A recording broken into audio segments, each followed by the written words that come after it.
আলাইকুম, কি অবস্থা? কেমন আছেন সবাই? ভালো আছেন? কে ভাই দেশ থেকে বউ আসছে, খুদের ভাত মরিচ বাটা লয়ে আসছে, বুঝছেন? তো খুদের ভাত করতে আসছে, আজকে খুদের ভাত রান্না করছে, খুদের ভাত কামু খাইয়ে দেয়। এই বাংলাদেশে ফেরত যাবো, বাংলাদেশে মায়ের হাতে খুদের ভাত কে কে খাইছে? আমার মনে আছে মায়ে যখন খুদের ভাত রান্না করতো, আর ওই যে পাটায় বাইটে ধনিয়া পাতাতে বিভিন্ন ভর্তাবার্তি করতো, অনেক সময় দেখতাম তুই পাটার ভিতরে ভাত না খাইতো। বিশ্বাস করেন ভাই, এত মজা লাগতো, বুঝছেন?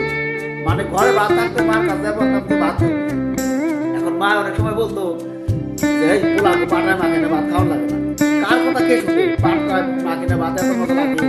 বেতন না দেও, পরে কি করবো? মায়ের মতো না দে পারতো না, ওই এক মিনিট দিত, দাঁড়া দিলে খাইতাম। তারপরে আবার আরেক মিনিটে সাথে রে একবার নেওয়া লাগে না, তো তাকে খাইতাম, অনেক মজা লাগতো। তো আজকে যেহেতু খুদের ভাত রান্না করতে আবার বাংলাদেশ থেকে খুদ নিয়ে আসছে, আর ওই রকমই ভর্তা বাড়তি, তারপরে একটু একটু দেখায়। দেখেন কেমন খুদের ভাত রান্না করছে। এই যে দেখছেন, এই যে এই দেখেন, এই যে বউতে খুদের ভাত রান্না করছে। এই যে কত সুন্দর ভর্তা, এটা হচ্ছে কালিজিরার ভর্তা, এটা মরিচ ভর্তা, এটা চিংড়ি মাছের ভর্তা, এটা হচ্ছে এটাও জানি আরেকটা কি মাছের ভর্তা। তো দেখছেন এইরকম এত খুদের ভর্তা দিয়া এই যে কি খুদের ভাত খাবো এখন।